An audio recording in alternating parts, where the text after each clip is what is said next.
Nah, ini pohonnya, buahnya di bawah.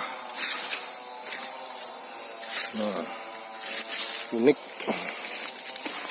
Ini buah kura-kura guys. Halo guys,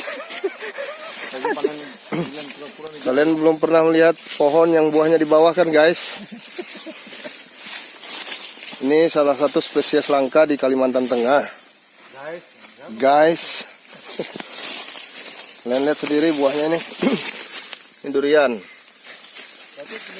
Di daerah Seruyan Hulu. Di daerah Seruyan Hulu, Kati. Nah ini guys, jagoannya guys. Dari timur-timur guys. Nah pohonnya.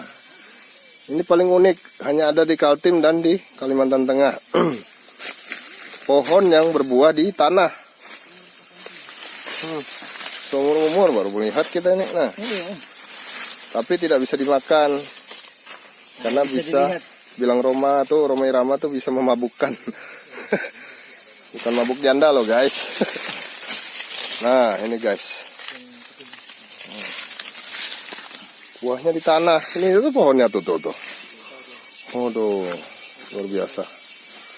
Salah satu keajaiban nih, keajaiban Tuhan.